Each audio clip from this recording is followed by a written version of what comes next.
В этом уроке я расскажу, как быстро, качественно и без особых усилий вставить вашу любую картинку в любой объект, который вы создадите. Для начала создаем наш фрейм. В предыдущем уроке я вам показывал, кто смотрел. Вверху ссылочку оставлю в этом видео для перехода на тот урок, если кто-то не смотрел.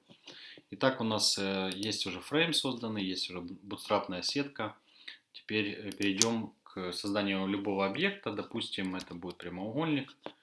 Да, нажимаем на буквочку R на клавиатуре, либо выбираем здесь. И создаем, допустим, наш главный экран. Делаем высоту 800. Чуть-чуть меньше давайте. 750. И сюда будем этот вот объект такой вставлять. Да, как это сделать. Значит, есть тут такая вот, где цвета. Нажимаем. Выбираем тут во вкладочке Image. И у нас уже образуется под данный объект как бы возможность вставить уже картинку. Для того, чтобы ее вставить, выбираем тут Choose Image и выбираем ту картинку, куда вы сохранили. У меня она в загрузках, вот подготовленные две. Нажимаем «Открыть».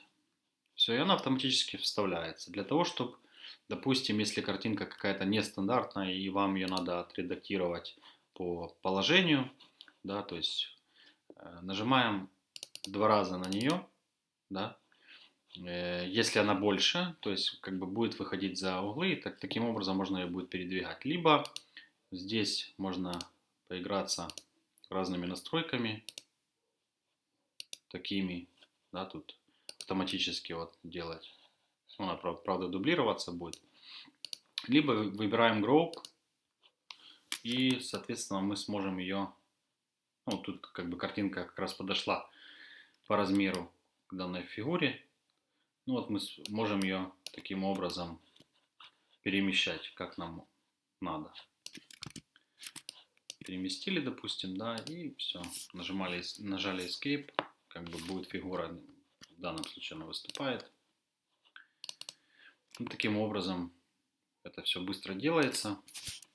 Здесь также есть другие настройки, с которыми можно осветлить, работа с фотографией, контраста добавить, уменьшить, да, температуру, поиграться, посмотреть, как лучше. Сейчас я сетку уберу, чтобы было лучше видно. Скрою, да.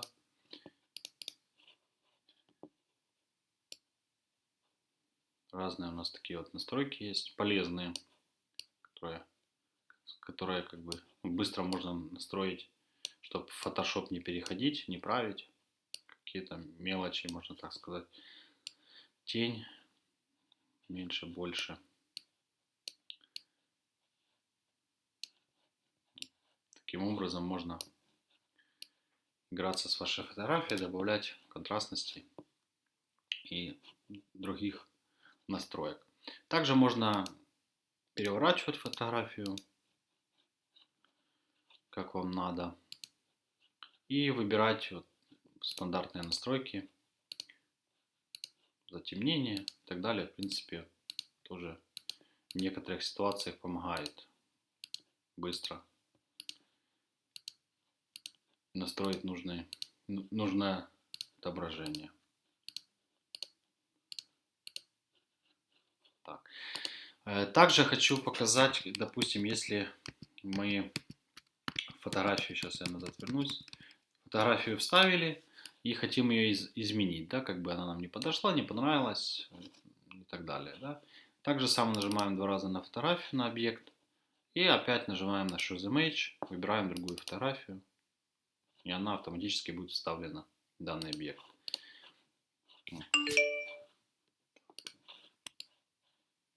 Нажимаем Escape, чтобы сохранилась. Ну и тут можно ее, конечно, уменьшать, делать больше, меньше, зажав Shift. кнопкой мыши можно пропорционально, чтобы фотография не менялась, не ломалась, скажем так, нормально отображалась.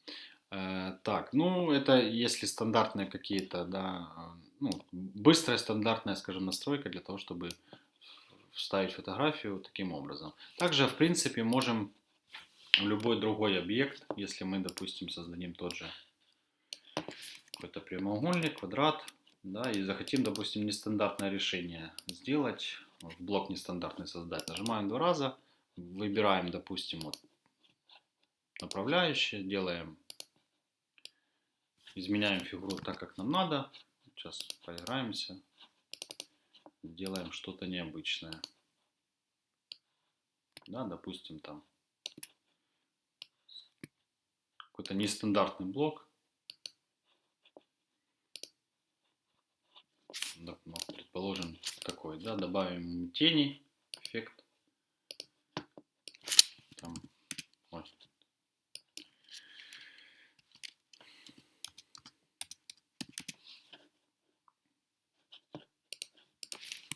И какой-то такой нестандартный блок. Ну, в принципе, путь, процесс тот же самый, да, просто там нам надо будет немножко с фотографии посмотреть, будет ли она вмещаться. Тут отлично она отобразилась. Если мы хотим немножко поправить фотографию, да, то выбираем, как я показывал, Group. Да, немножко вот ее можно, видите, как бы края у нас выходят, соответственно. Ой, сейчас, секунду. Можем немножко ее отцентровать, да, поменять положение, как нам надо. Так, ну, можем посмотреть, что у нас получилось в итоге, нажав на Play, выбрав наш холст, нажав на Play. И, скажем так, в реальном времени посмотреть, выберем сейчас, как оно будет отображаться. Вот так быстро, в принципе, все это делается. Очень удобно, без всяких проблем. Так что, надеюсь, вам пригодится данный видеоурок. И будете с удовольствием работать с фигмой, познавать что-то новое, создавать классные, красивые проекты. Всем спасибо большое за просмотр. Ставьте лайки, кому понравилось, пишите комментарии. Оставайтесь на моем канале, будет еще много новых видео. Предлагайте какие-то темы, которые вы бы хотели, чтобы я показал. Всем пока. Встретимся в следующих видео.